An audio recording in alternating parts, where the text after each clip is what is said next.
good. You know, I went in thinking, okay, formulaic, it's like a big name, huge studio, it's gonna be like, you know, I'm gonna expect every turn, and I was happily surprised that. Right?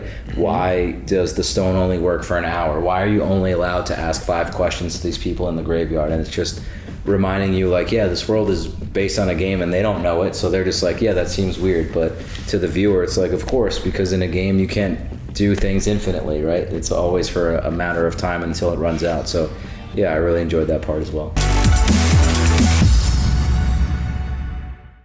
What's up, movie fans? Welcome back to another episode of Real Reactions. You got me, Andy, and Jeremy here. In today's episode, we're going to be talking about Dungeons and Dragons.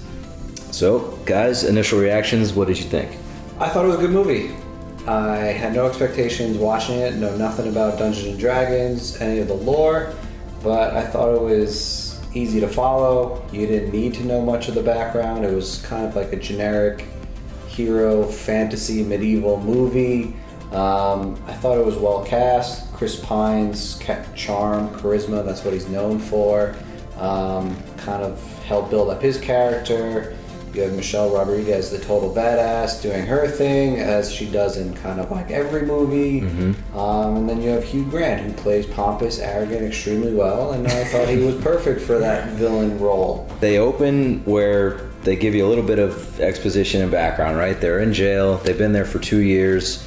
They give you the story of kind of how they got to where they are, and they get to break out and then go. And then from there, they're on their adventures, right? So I liked that they didn't kind of waste too much time with too much character development in the beginning, right? You kind of want to just see them get into their adventure and learn as you go in a movie like this. I mean, we liked Jonathan and the kind of the build up there of waiting for who this guy was going to be that was going to potentially either pardon them or help them escape. I thought it was going to be like an old guy that they were going to trick or something and convince them to get off, and it turned out that it was just someone who could fly and they wanted to tackle him and jump out the window. So right off the bat, I thought it was funny. I thought the movie overall made me laugh a good amount, probably more than I initially thought it would. But I enjoyed that part of it. I mean, I watched it through the eyes of a gamer. I've been playing video games and board games my whole life since I was a kid. A couple of my friends and I recently tried Dungeons and Dragons and started a campaign a couple weeks ago, so I have some flavor of what, you know, the story holds. I mean, there's a lot of lore in this movie that I definitely missed, and a lot of characters that probably have Easter eggs and different things like that. It definitely went way over my head, but still enjoyed it overall. And yeah, I was definitely a fan of kind of the experience. Overall, I also thought it was good, very funny. I wasn't expecting it to be so good. You know, I went in thinking, okay, formulaic, it's like a big name, huge studio, it's gonna be like, you know, I'm gonna expect every turn. And I was happily surprised that there was a really great script here. You really love the characters. I've never played Dungeons and Dragons before, but watching this movie, it made me feel like maybe I should give it a go. Maybe it's, yeah. I know it's been a long time since the game came out, but maybe I should try it out because it looked really fun. The graphics were amazing. Of course, it's a big studio picture. You could tell by all the huge actors that are in it. I mean, this is very different movie than some of the other ones we watched pretty recently, where it's lower actors, you know, where they're not at that level that we saw here in Dungeons and Dragons. Chris Pine as Edgin, he killed it. He was on point. He's an incredible actor, and you know, he really showed that he could really carry a movie. Yeah, and Holga is played by just an infamous badass, right? Everybody knows Michelle Rodriguez from all of the Fast and Furious movies, so that was a good casting there. And you know, you've got a couple of other side characters that obviously aren't as big of actors, but play their parts really, really well. Like you got the dorky Simon, lackluster sorcerer, right? He doesn't have the confidence in the beginning, eventually gets it and becomes a great character that helps him in the end. You've got Doric, the shapeshifter druid, who was a huge focal point in the movie. The characters really keep you entertained all the way through, so I enjoyed that, and I enjoyed just some of the other the things that they give back to the audience because they know that it's based on a game and they know that it's supposed to be fun, whether it's jokes or One of the things I wrote down is that I liked the fact that they are talking about arbitrary rules, right? Why does the stone only work for an hour? Why are you only allowed to ask 5 questions to these people in the graveyard? And it's just reminding you, like, yeah, this world is based on a game and they don't know it, so they're just like, yeah, that seems weird. But to the viewer, it's like, of course, because in a game you can't do things infinitely, right? It's always for a matter of time until it runs out. So yeah, I really enjoyed that part as well. Yeah, I was nervous going into it. I thought it was going to be like another World of Warcraft movie where it was just like solely based off the game and like you had to kind of play the game, or you would kind of be like, I don't want to watch this movie or have no idea what's going on. So I did like how they did have those aspects where it's like if you play the game, you probably have like a little weak moment, like tongue in cheek. But if you didn't play the game, you're like, this was just a fun, entertaining movie, fantasy movie. Yeah. And to your point too, like you watch things like this and it makes you think about maybe wanting to give it a shot, right? Yeah. Like the movie's fun. I'm sure I'll have fun playing, right? We've all seen Stranger Things. They're all playing it as kids and having a blast playing it. So yeah, I mean, it's definitely something that after watching, it's like, I'm glad that me and my friends started the campaign, and maybe we'll come across some of these other adventures as we play. And I feel like it's a game that's coming back, right? Like you're starting to play, but you're not the only one. Like I have this feeling like it's like a lot of people are feeling nostalgic. They're picking the game back up. A lot of people have been spending a lot of time indoors. They don't necessarily want to go outdoors, but they want to COVID might have started something where people were like, I'll give this game a shot, and now they're still playing. They're still playing. They're still in that one game. Brings like the lighter aspect of the game, because like you have like Stranger Things, which takes it more on like the darker turn. Mm-hmm. Yeah. But then you have this movie where it's like Dungeons and Dragons, same game, but like more lighthearted, more of like we got to do these quests. Versus Stranger Things, like it's the big bad evil.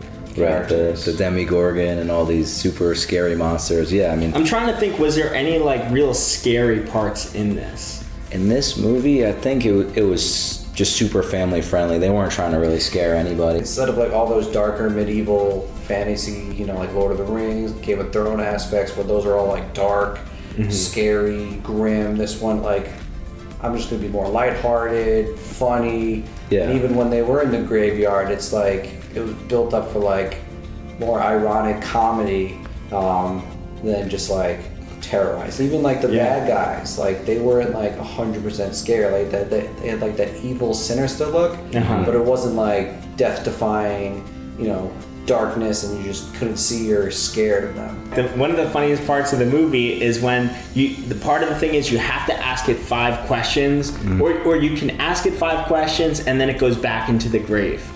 And he starts asking, he got the answer he wanted at like question 3, and then he's like, oh man, he's still like sitting up there, in his grave. He gets reminded, like, he's still alive, you gotta ask him another question. Finish. He's like, but I'm not done yet. I was like, I'm done. He's like, yeah, but he's still alive. He's like, all right, fine. And like, what's your favorite food?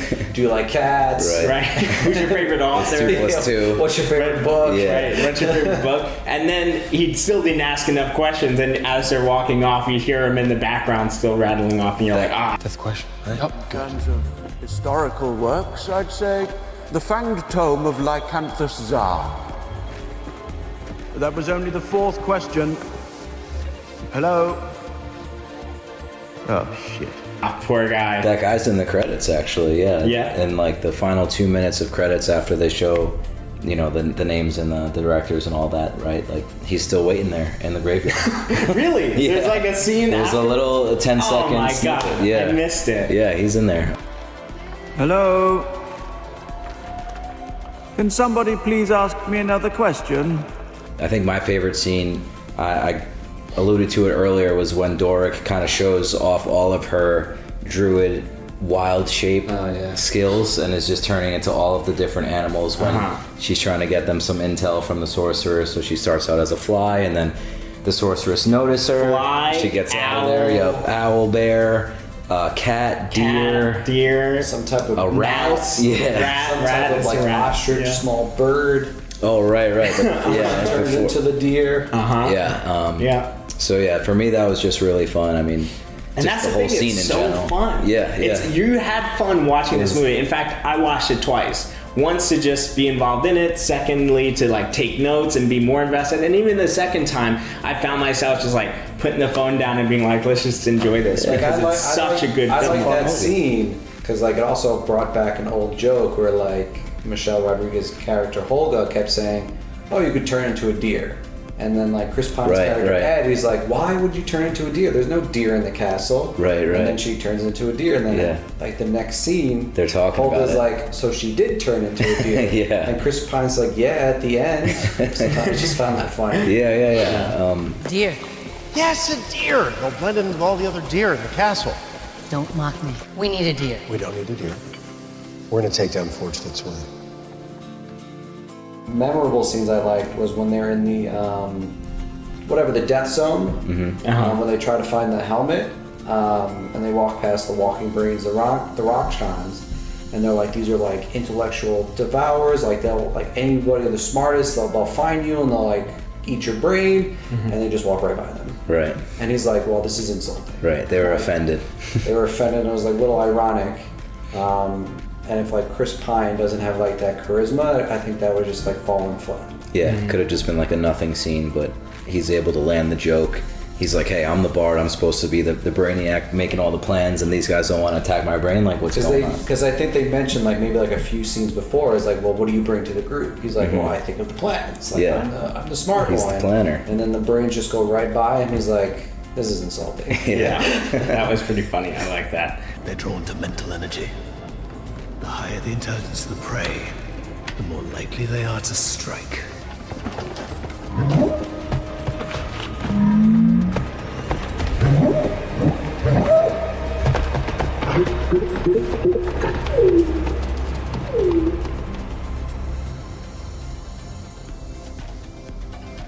Oh, that's a little hurtful. I think my favorite scene is probably when Holga and Edgin are running away from the castle, and they get caught and they get taken by Blacksmith, I think is his name, or something along those lines, and they are both going to be executed. They're sitting on the ground there, like a brick ground, and he's sharpening his axe, and Holga starts asking him questions like, hey, what do you clean that blade with? And he's like, oh, this is like what you're concerned about? You're about to be executed. And she's like loosening a brick in the ground, getting ready to defend herself. And once she does that, she leans down and goes, okay, chop it off. And that was just the funniest part. Michelle Rodriguez just has amazing comedic timing. Had me rolling laughing when she did that. Yeah, and she carries that whole fight, like the whole time. Oh, that's the other thing. Breaks out into badass mode and just starts whooping ass and then, everywhere. Like with that scene, like as he's bringing the axe down, just the perfect timing where the brick hits the axe to stop it. And I'm like, yeah, that was perfect dice roll right there. Wait, what do you clean it with? You're about to lose your head. This is what you're concerned with. If you wouldn't mind. Boiled linseed oil. Once a month. Should be once a week. That's why you're getting rust on the bit. Okay, chop it off. Chop it off. Let's do it.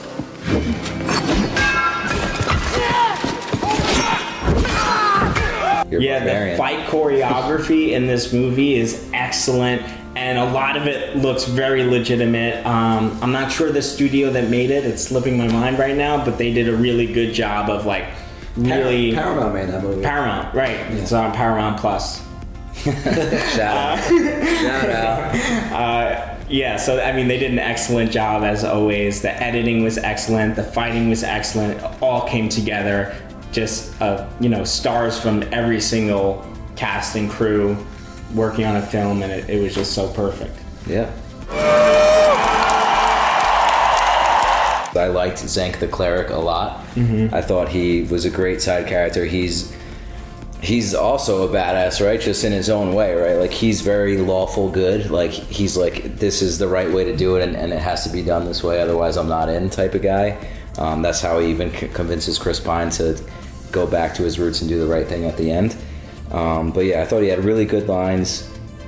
He was able to just kind of always be like the good conscience on Edgin's shoulder and be like, hey, like you're just a Harper just in slumber right now. Like, you're gonna find your path and get back on the right track, and eventually he does. But one of the things he said that I just thought was so funny, I wrote it down, or maybe just because it seems so like such a random thing for someone to say in this world. He goes, You may have forsworn your oath, but your oath hasn't forsworn you. Just because that sentence is symmetrical doesn't make it not nonsense. that sentence, it's symmetrical. It sounds like nonsense, but really, like, he obviously took it to heart and becomes a good guy again at the end.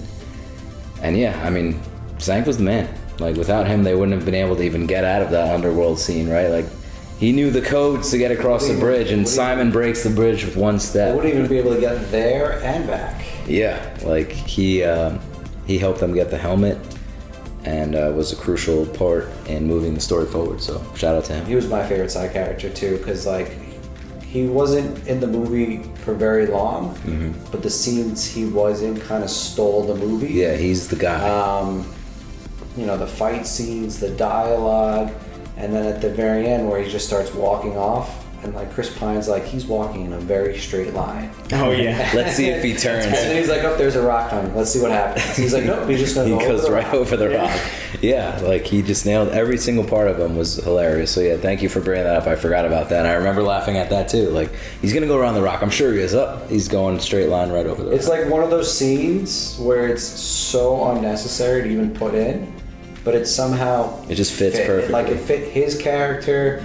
It fit Chris Pine's character, you know, doing that dialogue, because like, we're probably all thinking the same thing when he mentions the rocks coming. Yeah. It's like, is he going to go over it? Is he going to go around the side? Like, and then he just goes right over it. It's just like, what did I just watch? Like, normally this probably would have fallen flat, but they all had like this weird chemistry where they were just like having a good time making the movie. Yeah. Where they kind of like, that scene worked. It worked perfectly. Yeah, that was like the lawful good answer. Do you go right? Do you go left? No, you just go straight over the rock. There he goes. Just wandering off. Walks in such a straight line. Uh-oh, wait a minute. He's coming up on a rock. Is he gonna go around? Nope. Right over the rock. And Xenk's a great fighter. I mean, this isn't a guy with some little power or something. Like, he was destroying everyone left and right. Without him, they would have all died. Definitely. You know, like, they're he under was attack in that world, and he single-handedly kills all of the foes, and they're about to get back to life, and he's like, all right, we need to get out of here. I was worried for them when he's like, you have to finish this quest on your own. I was like, oh man, really? Right. They have to do it without you? I thought you were going to come really back. hard. Yeah. I thought he was down for the ride. But it would have been like a shorter movie if you followed them along. Right, they would have all died very soon.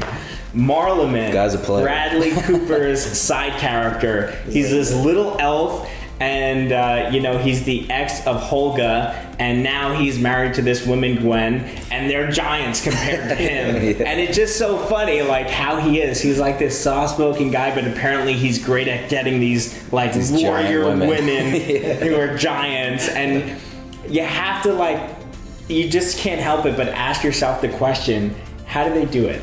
You know, like, you know, if it was a small studio, I would be like, yeah, he's got to be a fan of Dungeons and Dragons. But Paramount, they have the money to afford Bradley Cooper, and they weren't getting any discounts. He was in town, and they were like, you want to do the scene for X amount of millions? Sure, sign me up. You know, and, you know, Bradley Cooper, you know, let us know what was your thinking behind accepting this role. Are you a fan of Dungeons and Dragons? For real?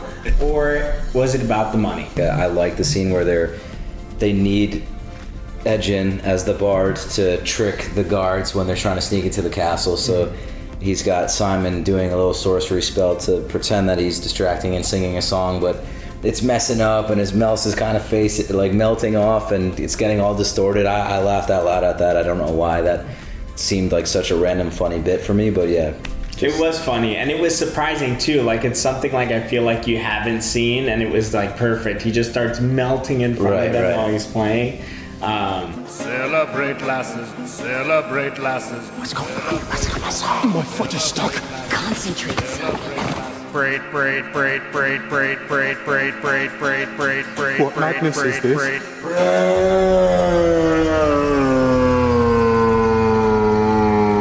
Yeah, I agree. That was very I liked fun. in the maze at the end where they make it to the cage in the middle and they're like, what's the point of going inside? Like, we're just gonna have to like, and the next one, and the next one, and the next Right. one.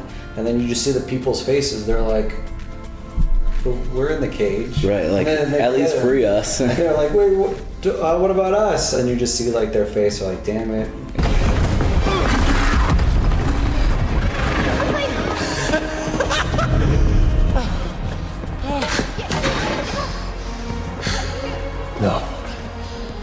No, this isn't the way out. Yes, it is. If we survive this, there'll be another challenge and another until every last person in that cage is dead. We have to find a workaround. There's going to be obviously a ton of surreal moments, but you can't really say they're plot holes. But for me, the biggest plot hole was just his daughter, Kira, giving up on her dad.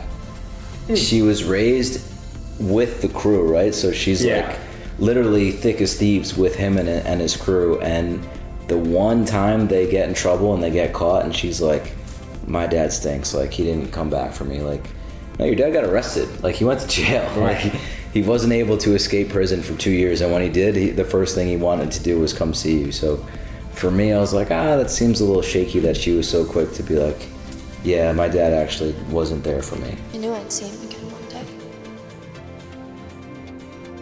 I just hoped it would be different. I didn't think about it like that, but you're right. She was about that life. Yeah. She was like in it, and she wasn't like a baby or anything. No, like she she's was doing the old enough to make decisions. She has the pendant to go invisible and help them steal stuff. And then when they see her, she was like shocked, like, I can't believe you lied to me. Like, what you were doing then is like, you were doing it too. Right, like you were lied to about the whole, like, how it went down. But yeah, that was mine. That whole father-daughter plot just could not get into. Like, I don't know if it was just the child actor. Kira? Yeah, Kira. I just couldn't get into like that subplot. I'm like, you were a thief. He said we're gonna do this one more thing, and then when he comes back, only a year away. It's not like he was gone for 20 years. It was like he was in jail for a year. 2 years. Or 2 years. And then the whole Hugh Grant motivation for like kidnapping, brainwashing. Like, I know he's a con man. He said he would look after her, and he's like kind of feel like she's his daughter now. But I couldn't get behind that. I feel like you didn't need that, and the story would have just kept moving along. Like, yeah, he basically says like, I wasn't really planning on following through with this, but then I realized it felt good to have this little girl like look up to me. So I was like, okay, I'll just like continue the con and put her dad in a bad light, so I'm basically her hero in the story. But yeah, and then like not really necessary. Maybe not like a plot hole, but like something that just I didn't feel like was necessary was. I mean, I can't. It's a fantasy movie. It's hard to think of something that's super surreal. If anything, I'd say the hither tither stick, because they teleport from one place to the other. I was like, that was way too easy. Like, but I loved it. It was cool, the teleporting one, but at the same time, I mean, it was like, man, that's really surreal. That would never happen in real life, for sure. They didn't know what they had though, until they met Xenk, and he was like, oh, you had like. See, he just puts it all together, man. Yeah. Xenk's that dude. It's not a walking stick. It's a hither-thither staff. What? Should have a range of around 500 yards. Watch. Hither. Thither. It works! See? So out of 5, Dungeons and Dragons 2023. I gotta score this one a strong, very strong 4.34. Wow. That's huge. Okay. That's huge. I thought it was a very well-rounded story. There was some formulaic stuff in there, but I thought the acting was incredible, the story, the graphics. I was not feeling at any point like the story was dragging on. It was constantly moving, and it was just fun to watch. And that's what a movie should be. You shouldn't have to be thinking the whole time, that's Chris Pine or that's that actor, or what am I really trying to get out of this? No, you can just sit back and be along for the ride. And I think that's kind of what movies should be. And so yeah, I loved it. I thought they did a great job. It's not a 5 out of 5. Definitely, there's a lot of room there, and I don't think it's like an ultimate classic that people are gonna watch, every year for the next 100 years. But it's still a very good movie overall. Well, I'm glad you said that because I'm coming in lower than you. I ranked it a 3.2, or I rated it a 3.2 out of 5. And that was my reasoning behind lowering it off of the 4s, is because it's not a movie I'm going to go out of my way to see again, but I wouldn't be mad if it was on TV and I watched it again, right? Like, if you're at a party or on an airplane and there's nothing to really choose that's new, and I saw that option, I'd be like, yeah, that's a fun movie to, watch and kill some time. But like you said, is it going to be a classic where I'm like, yeah, I got to watch that every year, check out my favorite scenes? Probably not. So that's why I came in at the 3.2. Definitely a good movie. Definitely enjoyed it. Would recommend to watch at least once. But I don't know when the next time I'm going to go out of my way to see it will be. So that was mine. Wow. For me, I gave it a solid 3.5 out of 5. Okay. Nice. Entertaining, easy to follow. Had no background about Dungeons and Dragons, so I just felt like it was a very basic fantasy movie. CGI was a little all over the place for me. I thought they could have done more with the scene building. It felt like a very generic castle, medieval town, fantasy town. It wasn't anything special.